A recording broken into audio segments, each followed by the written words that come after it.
Olá pessoal, tudo bom? Voltamos aqui com transmissão colinérgica. Então a gente vai falar um pouquinho hoje sobre o sistema colinérgico, como é que é a fisiologia desse sistema e também como que os medicamentos que afetam esse sistema atuam. A gente comentou que era importante entender o papel da fisiologia para que a gente conseguisse entender a farmacologia. Então a gente vai primeiro falar um pouquinho da fisiologia para depois falar da farmacologia, tá certo? Então, lembrando que transmissão colinérgica vai estar relacionado principalmente com o sistema parasimpático, que foi o que a gente estudou na nossa última aula.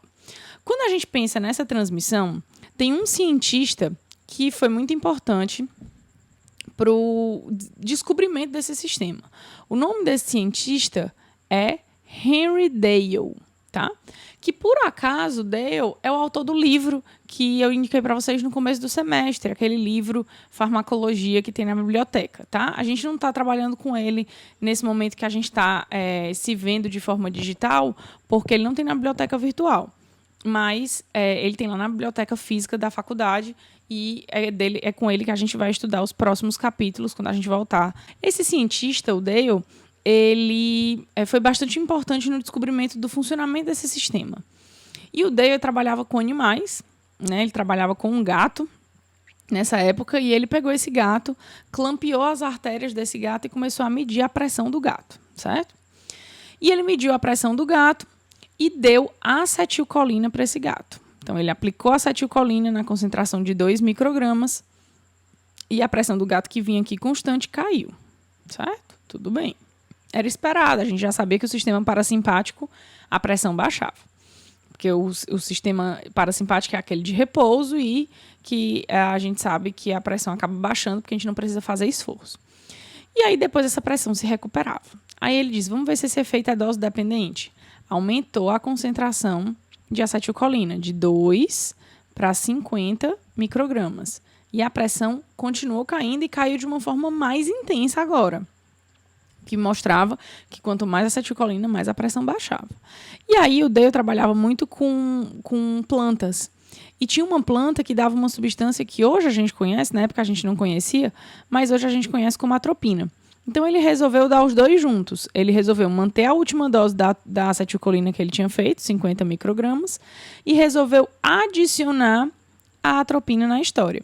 E quando ele adicionou a atropina, para a surpresa dele, o que aconteceu? Essa pressão se manteve constante, mostrando que a atropina parecia atrapalhar o efeito da acetilcolina. Hoje a gente conhece a atropina como um antagonista dos receptores de acetilcolina, tá? Mais para frente a gente vai falar dela novamente. E era por isso que a pressão não conseguia mais cair, porque a atropina estava atrapalhando. E aí, ele teve uma surpresa muito grande quando ele tentou, na verdade, reverter esse bloqueio, né? Eu já tinha comentado com vocês que a gente consegue reverter um bloqueio de um receptor aumentando a concentração do agonista. Então, ele saiu da ordem de microgramas e começou a dar miligramas, que é muito mais. Qual era a expectativa de Dale quando ele fez isso? Era que a acetilcolina ia aumentar, ia enfraquecer a ligação da atropina e a pressão ia cair. Só que, para surpresa dele, em vez da pressão cair, a pressão subiu.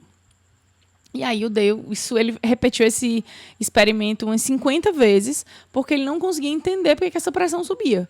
E aí quando ele viu que, mesmo ele repetindo o experimento, ele sempre dava o mesmo resultado, ele teve que aceitar que, de fato, essa pressão estava subindo, que não era um erro no experimento. E aí, a única explicação lógica para que a acetilcolina, ora, baixasse a pressão e essa mesma acetilcolina subisse a pressão, teve que ser apenas uma. Então, é fácil entender que, por exemplo, no coração contrai, no bronco dilata, no coração dilata, no bronco contrai. É fácil entender isso porque são órgãos diferentes. Mas aqui, eu estou avaliando o mesmo parâmetro, que é a pressão. Então, como é que essa acetilcolina aqui está baixa na pressão e essa está subindo? Não pode. A acetilcolina é a mesma e, em teoria, o parâmetro que está sendo avaliado é o mesmo. Então, só houve, na verdade, uma única explicação para que isso fosse verdade. Então, pessoal, o que a gente tinha aqui? Eu tinha a acetilcolina, ora, baixando essa pressão, né? E essa acetilcolina, ora, subindo a pressão. Então, a única explicação lógica que ele encontrou para isso foi que, para que a acetilcolina, nessas duas situações, baixasse essa pressão, ela teria que estar interagindo com um receptor, que ele chamou de receptor A. E que para essa acetilcolina estar subindo a pressão, ela não poderia estar relacionada com o receptor A. Porque se essa acetilcolina estivesse encontrando o receptor A, obviamente essa pressão estaria sendo baixada. Ela estaria reduzindo, não estaria aumentando. E que para essa acetilcolina subir essa pressão, aqui teria que existir outro receptor, que ele previamente chamou de receptor B. Tá? Ele foi resistente a essa ideia dos receptores, mas foi a única explicação lógica e cabível que ele encontrou para essa diferença de comportamento, a acetilcolina baixando a pressão e a acetilcolina subindo a pressão. Tá? Só que ele não podia ficar chamando esses receptores de receptor A e B. Ele tinha que dar um nome para esses receptores. E aí, o Dale, ele trabalhava muito com produto natural, como eu já falei para vocês, e ele foi tentar encontrar na natureza substâncias que fizessem mais ou menos o que a acetilcolina fazia para ele poder dar nome para esses receptores. Então, inicialmente, o que ele chamou de receptor A, ele trocou de nome. E, inicialmente, o que ele chamou de receptor B, ele também trocou de nome. E aí, o que a gente chama hoje de receptores colinérgicos. São todos os receptores que recebem acetilcolina. Então, existem, na verdade, dois tipos diferentes de receptores que recebem acetilcolina. Aquele receptor que inicialmente ele chamou de A, ele encontrou na natureza uma substância extraída de um cogumelo venenoso, que quando ele dava a substância para o gato, a pressão do gato baixava. O nome dessa substância era muscarina. Então, ele desistiu de chamar o receptor de A e resolveu chamar o receptor de receptor muscarínico. Certo? Já o receptor que ele chamou inicialmente de receptor B, ele encontrou na natureza, e aí vocês conhecem essa substância, uma substância que quando dava para o gato a pressão subia, que era a nicotina. Então ele resolveu chamar os receptores de receptores nicotínicos, certo? Então não vamos mais chamar de receptor A e B, vamos chamar de receptores muscarínicos e receptores nicotínicos. Eu já adianto para vocês que os receptores muscarínicos são os receptores associados aos efeitos que a gente viu lá do sistema parasimpático, certo? Então, isso daí eu já adianto para vocês, tá? Os nicotínicos são efeitos da acetilcolina, mas não tem a ver com o sistema parasimpático. O sistema parasimpático são as ações dos receptores muscarínicos, certo? E aí, eu exemplifiquei aqui para vocês quem são esses receptores. Antes de saber quem são esses receptores e onde é que eles estão localizados, a gente precisa entender que tipo de receptor é esse. Na nossa aula de receptores, a gente estudou que existiam 4 tipos de receptores diferentes. Receptores do tipo canal iônico, receptores acoplados à proteína G, receptores ligados à quinase e receptores nucleares. Então, eu digo para vocês que os receptores muscarínicos são receptores acoplados à proteína G. Então, todos os muscarínicos são receptores acoplados à proteína G. E pode ser GQ, GS ou GI. Já os receptores nicotínicos, eles são diferentes, tá? Eles são do tipo canais iônicos. E aí, a gente já começa a compreender por que os efeitos deles eram diferentes. Por que naquele começo, quando a acetilcolina se ligava num determinado receptor, essa pressão baixava, mas quando ela se ligava em outro receptor, essa pressão subia? Porque são receptores que funcionam de forma diferente. E como a gente consegue perceber aqui, eles também estão localizados em órgãos e sistemas e tecidos do meu corpo diferentes, tá? Então, vamos começar pelos receptores nicotínicos, que são do tipo canal iônico. Primeira coisa, se eles são do tipo canal iônico, eles precisam permitir a entrada de um íon. E o receptor nicotínico, ele permite sempre a entrada de íons que são positivos. O receptor nicotínico muscular permite a entrada de sódio.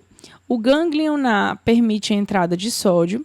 O sistema nervoso central tem 2 tipos. O tipo 1 permite a entrada de sódio e o tipo 2 permite a entrada de cálcio, tá? Independente do tipo de receptor que existe nesse sistema, né, muscular, ganglionar, o sistema nervoso central, ele sempre vai permitir a entrada de íons positivos. Então, sempre a resposta aqui vai ser despolarização e resposta excitatória. Beleza? Bom, onde é que, na verdade, como é que ele deu o nome desses receptores, né? Se a gente olhar, ele deu o número pelo lugar que eles se encontravam, muscular, ganglionar e sistema nervoso central. Ele resolveu classificar pela localização. Ele não conseguiu fazer isso com os receptores muscarínicos, certo? Ele só conseguiu fazer isso com os receptores nicotínicos. Então, o receptor nicotínico, que foi o que ele classificou primeiro, ele chamou de receptor nicotínico muscular aquele receptor nicotínico que estava na musculatura esquelética. A professora, musculatura esquelética, né, de ação voluntária Lembra que eu disse que o nicotínico não tem a ver com o sistema parasimpático? Porque o parasimpático são ações involuntárias. Musculatura esquelética é sistema nervoso somático, periférico somático, tá? Então, o que acontece quando a acetilcolina, né, vamos lá, eu não quero me riscar aqui porque eu vou precisar do espaço para o outro. O que acontece quando a acetilcolina se liga no seu receptor nicotínico do tipo muscular, que está lá na musculatura esquelética? Ela vai estimular a abertura desse canal de sódio e esse sódio vai entrar. Se vocês lembrarem lá da fisiologia, eu vou tentar desenhar aqui. Eu tenho a célula muscular esquelética, tem um neurônio de acetilcolina liberando a acetilcolina, e aqui eu tenho um canal. Esse canal é canal de sódio, tá? É justamente esse receptor nicotínico muscular que está aqui. E esse canal recebe acetilcolina. Quando esse canal recebe acetilcolina, esse sódio entra. Quando esse sódio entra, essa membrana despolariza. Quando essa membrana despolariza, lembrem-se que existe um retículo no músculo chamado retículo sarcoplasmático, que esse retículo é cheio de cálcio.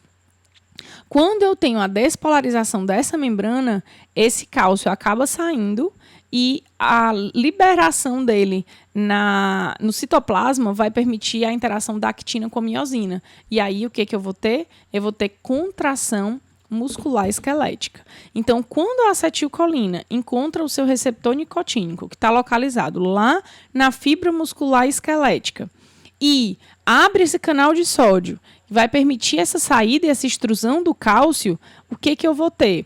Eu vou ter a contração muscular esquelética. Então, o efeito da acetilcolina no músculo esquelético é contração. Certo? Contração. Já quando a acetilcolina encontra-se ligada no receptor ganglionar, esse receptor ganglionar, ele está em cima de uma glândulazinha no nosso rim chamada suprarrenal, essa glândulazinha que eu vou pintar aqui, certo? Quando o neurônio colinérgico libera acetilcolina para se ligar nessa glândula suprarrenal, que tem um receptor de canal iônico que entra sódio, essa glândula vai liberar uma substância que eu comentei com vocês na nossa última aula de sistema nervoso autônomo, que é a suprarrenal libera, que é quem? A adrenalina. Então, professora, você está dizendo que a acetilcolina na suprarrenal estimula a liberação de adrenalina? Estou. Então, a acetilcolina aumenta lá quando ela ativa o receptor ganglionar a liberação de adrenalina, certo? No sistema nervoso central, existem dois tipos, o tipo 1 e o tipo 2. O tipo 2 é o que mais interessa para a gente. Esse receptor tipo 2, ele está no neurônio pré-sináptico, certo? Que é aquele que fica no neurônio pré-sináptico, é o receptor que fica no neurônio pré-sináptico que faz feedback, tá? Então, a gente vai já ver na sinapse, mas vocês vão ver que esse é um receptor de feedback. Nesse caso, como entra cálcio, é excitatório, é feedback positivo, certo? Bom, então, entendido aqui as ações dos receptores nicotínicos, a acetilcolina, quando se liga no receptor nicotínico, que é do tipo canal iônico, permite a entrada de sódio em basicamente todos os receptores, com exceção do sistema nervoso central tipo 2, que é cálcio. Então, no músculo, o que eu vou ter? Contração. No gânglio, o que eu vou ter? Liberação de adrenalina. E no sistema nervoso central, eu vou permitir feedback positivo, certo? Bom, quando a gente pensa nos receptores muscarínicos, que são aqueles que estão envolvidos com o sistema parasimpático, né, com o sistema de repouso parasimpático, são receptores já que são diferentes. Eles são receptores acoplados à proteína G, certo? São receptores acoplados à proteína G e são receptores que podem funcionar de forma diferente dependendo de qual receptor é. Então, eu já adianto para vocês que nós temos 5 tipos de receptores muscarínicos e aí o Dale não conseguiu fazer a nomeação desses receptores de acordo com que ele fez os nicotínicos, porque o nicotínico ele classificou pela localização, mas os muscarínicos ele não conseguiu fazer isso, porque se vocês observarem aqui, ó, eu tenho o receptor M1 na glândula salivar e tenho o receptor M3 na glândula salivar. Eu tenho o receptor M1 em glândula e tenho o receptor M1 no cérebro. Então, como é que ele ia chamar isso daqui? Glandular cerebral? Então, ele não conseguiu fazer isso. Como ele não conseguiu, ele chamou de M. M por quê? De muscarínico. E aí, como tinham 5 tipos, ele resolveu chamar de M1, M2, M3, M4 e M5. Tá? Então, todos eles são acoplados à proteína G, porém, nós temos 3 tipos de proteína G. A GQ, AGS, AGI. Temos a AG0, mas ela não está envolvida aqui. Então, a gente vai lembrar das proteínas G que afetam as enzimas, que é a GQ, GS e GI. Para facilitar a nossa vida, os receptores ímpares M1, M3 e M5 são acoplados à mesma proteína G, que é a proteína GQ. Lembrem que a proteína GQ, quem não lembra, volta lá na aula de receptor. A proteína GQ vai ativar uma enzima chamada fosfolipase C, que vai produzir como segundos mensageiros o IP3 e o DAG, e o IP3 vai aumentar cálcio dentro da célula, tá? Lembrem disso. Já os receptores M2 e M4, eles vão atuar em outra proteína G, mas numa proteína, pelo menos é igual. Os ímpares funcionam numa proteína G e os pares em outra. O M2 e o M4, eles também vão afetar a proteína G, mas é uma proteína G diferente da proteína GQ, que é a proteína GI. Lembrem que a proteína GI é uma proteína que inibe uma enzima. Que enzima é essa? Adenilato ciclase. Então, vai inibir a adenilato ciclase, vai produzir menos AMP cíclico e vai ter menos ativação de proteína quinase. Então, a minha resposta é uma resposta inibitória, certo? Então, os receptores M1, M3 e M5 geram respostas excitatórias e os receptores M2 e M4 geram respostas inibitórias, até porque eles se ligam a proteínas G diferente, tá? Agora, o que a gente precisa entender? O que vai acontecer em cada receptor? As ações vocês já sabem, porque a gente viu na nossa última aula, mas por que dessas ações é o que a gente vai conseguir entender agora, tá certo? Então, ó, vamos pensar. O receptor M1, ele é um receptor que estimula a proteína GQ, que vai estimular uma enzima chamada fosfolipase C, que vai produzir 2 segundos mensageiros, que é o IP3 e o DAG. Esse IP3 vai aumentar a concentração de cálcio dentro da célula e o DAG vai ativar uma proteína quinase do tipo C. Lembram disso? Pronto. O que vocês acham que vai acontecer nas minhas glândulas quando eu tenho um receptor que tem ação excitatória? O que vai acontecer com a secreção de ácido clorídrico? O que vai acontecer com a secreção de saliva? O que vai acontecer com a secreção de lágrima? Claramente, pelo aumento de cálcio aí nessas glândulas, naturalmente eu vou ter um aumento dessas secreções, seja de ácido clorídrico, seja de saliva, seja de lágrima, tá? Então, pense que quando você está em casa, em repouso, sua mãe faz uma comida gostosa, sua boca saliva, né? Então, tem a ver com o parasimpático. E quando você se alimenta, você precisa aumentar a secreção de ácido clorídrico para poder digerir a sua alimentação, tá certo? Bom, quando você assiste um filme bonito, que você se emociona, o seu olho lacrimeja. Não tem como você chorar correndo. Você pode até começar a chorar e depois correr, mas se você estiver correndo, fica difícil de você chorar, certo? Já no córtex, a gente tem uma outra função, tá? Esse efeito aqui excitatório acontecendo no córtex cerebral, gente, córtex é a parte mais externa do nosso cérebro. E essa parte do córtex é principalmente essa aqui mais para frente, chamado córtex pré-frontal. Tá? Esse córtex é uma região do nosso cérebro importante para a formação da memória, tá?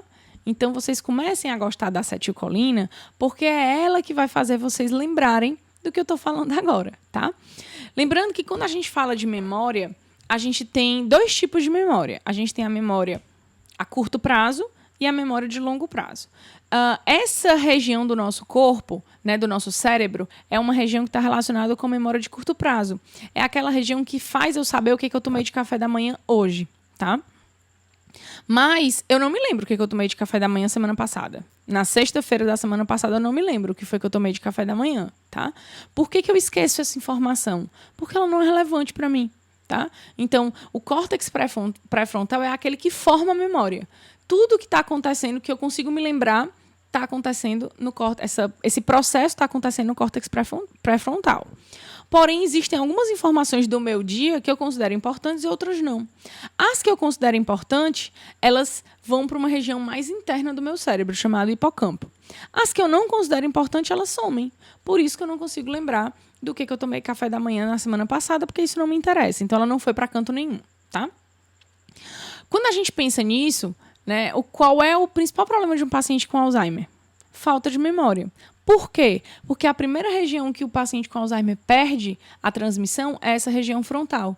Então, eu tenho uma diminuição da transmissão colinérgica no córtex cerebral, nos receptores M1, e por isso o paciente não forma memória. Então, o córtex cerebral, o papel da acetilcolina no receptor M1 no córtex cerebral é aumentar a formação da memória, tá certo? E aí a gente já começa a conseguir pensar nesse sistema que, por enquanto, é só fisiologia, a gente começa a pensar, por exemplo, num tratamento. Então, professora, quer dizer que se eu conseguir estimular mais os meus receptores M1 num paciente que tem Alzheimer, eu vou conseguir melhorar a memória dele? Vai. Agora, como é que a gente faz isso? Eu vou falar para vocês mais para frente, quando entrar os medicamentos, tá certo? Os receptores M2, gente, são acoplados à proteína GI, que é uma proteína que a gente conhece como ser uma proteína inibitória. Por ser uma proteína inibitória, provavelmente a resposta que ele vai gerar também seja uma resposta inibitória. Então, se eu pensar que eu tenho um receptor M2 lá no coração, o que vocês acham que vai acontecer quando a proteína GI inibe uma enzima que a gente chamou de adenililciclase e diminui a formação do segundo mensageiro, que é o AMP cíclico? O que vai acontecer? Vocês acham que vai ter taque ou bradicardia? Naturalmente, bradicardia. E isso corrobora com o que a gente viu. Se eu estou em casa em repouso, meu coração bate mais devagar. No meu neurônio pré-sináptico também tem um receptor M2. E a gente viu que todos os receptores que estão no neurônio pré-sináptico são receptores de feedback. Só que como o receptor que ele está ligado é um receptor inibitório, que é o M2, o meu feedback aqui nesse caso vai ser negativo. Professora, quer dizer o que faz feedback negativo é o M2 e o que faz feedback positivo é nicotínico? Exatamente. O receptor muscarínico M2 faz feedback negativo e o receptor nicotínico do sistema nervoso central tipo 2 faz feedback positivo. A gente vai conseguir enxergar esse feedback melhor quando eu estiver mostrando a sinapse da acetilcolina para vocês, tá? Já o receptor M3, ele tem num monte de lugar. E ele se repete aqui, ó, na glândula salivar. Como o receptor M3 é do mesmo tipo do receptor M1, ó, M3 e M1 são ímpares, e como eles são ímpares, eles são acoplados à mesma proteína G. Então, se aqui houve um aumento da secreção de saliva, aqui também vai ter um aumento da secreção. Então, aqui é só repetir. Mas agora a gente precisa saber o que vai acontecer nos outros órgãos. Né? O que acontece no pulmão? Se eu estou em repouso, eu preciso respirar mais? Não. Então, eu posso ter broncoconstrição. Ah, professora, mas eu queria entender como é que essa broncoconstrição se relaciona com esse receptor. Gente, o receptor que está no pulmão é o receptor M3, que é o receptor que aumenta a fosfolipase C, que vai aumentar o IP3, que aumenta cálcio. Cálcio dentro de músculo faz o quê? Broncoconstrição. Se eu estou em casa, de repouso, estou olhando meu celular, vendo o Instagram, vendo as notícias aí do coronavírus, o que acontece com a minha pupila? Né? Se eu estou fechando meu campo de visão no celular, o que aconteceu com essa minha pupila? Ela dilatou ou ela contraiu? Né? Vamos lembrar, o receptor aumenta cálcio, então essa pupila contrai. Esse processo é chamado miose. Lembra que eu chamei midríase de dilatação da pupila e miose de contração da pupila. O que vai acontecer na parede do trato gastrointestinal e da bexiga? Né? Lembrando que não é o esfíncter, é a parede. Lembra que existe peristaltismo, né? Contração nessa parede. Quanto mais eu contraio, mais eu elimino o conteúdo. Quanto mais eu relaxo, mais eu retenho esse conteúdo na bexiga e no intestino. Se é muscarínico, é parasimpático. Se é parasimpático, é repouso. Se é repouso, me deu vontade de ir ao banheiro, eu vou. Então, a parede do trato gastrointestinal e da bexiga vai ter contração. Tá certo? Então, eu vou ter contração para poder eliminar esse conteúdo. Certo? E no endotélio do vaso? Percebam que aqui não é no músculo do vaso, é no endotélio, tá? O endotélio do vaso, quando ele é estimulado pelo receptor M3, ele libera uma substância chamada óxido nítrico, certo, gente? Eu não sei se vocês lembram de fisiologia, mas o óxido nítrico é uma substância vasodilatadora, tá? Então, a acetilcolina vai conseguir fazer vasodilatação, mas ela não consegue fazer isso de forma direta. Porque se a gente pensar que o receptor M3 está no músculo do vaso e entra cálcio, em vez de eu ter uma vasodilatação, eu teria uma vasoconstrição. Mas não é isso que acontece. A gente sabe que se a gente está em repouso, a minha pressão tem que baixar, então, portanto, o meu vaso precisa dilatar. Então, para que eu tenha essa vasodilatação, o que acontece aqui no endotélio é uma liberação dessa substância, deixa eu circular ela aqui para vocês, chamada de óxido nítrico, que na época que eu estudei, gente, ela era chamada fator relaxador do endotélio. Depois a gente descobriu que ela é o óxido nítrico. Então, quem dilata, na verdade, o vaso é o óxido nítrico. Mas quem foi que liberou o óxido nítrico? Foi a acetilcolina. Essa vasodilatação que a acetilcolina provoca é uma vasodilatação indireta, porque, na verdade, quem está provocando essa vasodilatação não é a acetilcolina, é porque é ela que está liberando o óxido nítrico, mas quem está conseguindo dilatar o vaso é, na verdade, o óxido nítrico, tá certo, gente? Professora, por que você colocou aqui o M4 e o M5 e não colocou onde é que eles estão localizados? Porque o M4 e o M5, a gente sabe muito pouco sobre eles, a gente sabe que ele está no sistema nervoso central, mas a gente não sabe direito o que eles fazem lá. Como o sistema nervoso central é difícil da gente estudar, então a gente não sabe direito onde é que...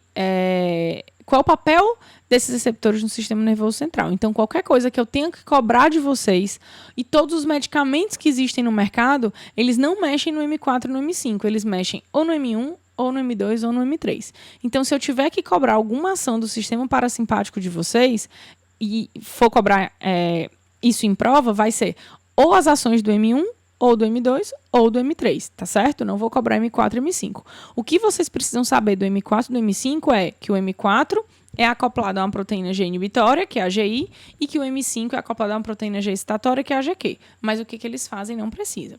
E os nicotínicos, vocês precisam saber que o muscular faz contração muscular esquelética, que o ganglionar aumenta a adrenalina e que o sistema nervoso central, principalmente o tipo 2, está relacionado com o processo de feedback. Beleza? Gente, quando a gente consegue ver isso, chega, meu olho brilha. Quando a gente consegue ver isso, quando eu olho para isso daí, eu consigo entender agora aquele experimento do Dale. Por que é que ora a acetilcolina baixou a pressão e por que ora essa acetilcolina subiu a pressão? O que a gente pode enxergar aqui, ó? Que essa acetilcolina causou vasodilatação. E essa vasodilatação é responsável pela redução da pressão. Essa redução da pressão é potencializada pela bradicardia. Então, quando eu tenho vasodilatação mais bradicardia, eu vou ter redução da pressão. Foi o que aconteceu no começo. Quando eu dei a acetilcolina numa concentração muito pequena, ela preferia os receptores muscarínicos do que os nicotínicos. E aí ela gerou bradicardia e vasodilatação e a pressão baixou. Quando o Dale colocou a atropina, que bloqueou os receptores muscarínicos, a acetilcolina foi toda para qual receptor? Para o nicotínico. E aí o que aconteceu no nicotínico? Ele estimulou a minha suprarrenal e a minha suprarrenal liberou a adrenalina, que a gente sabe que faz o quê? Aumenta a pressão arterial. Então a gente consegue entender por que é que nesse início aqui essa pressão baixou e nesse final essa pressão subiu. Nesse início eu tive o efeito da acetilcolina nos receptores muscarínicos, gerando vasodilatação e bradicardia. Mas quando eu dei a atropina, o que aconteceu? houve um bloqueio dos receptores muscarínicos. Então, essa acetilcolina não conseguia mais fazer vasodilatação e bradicardia.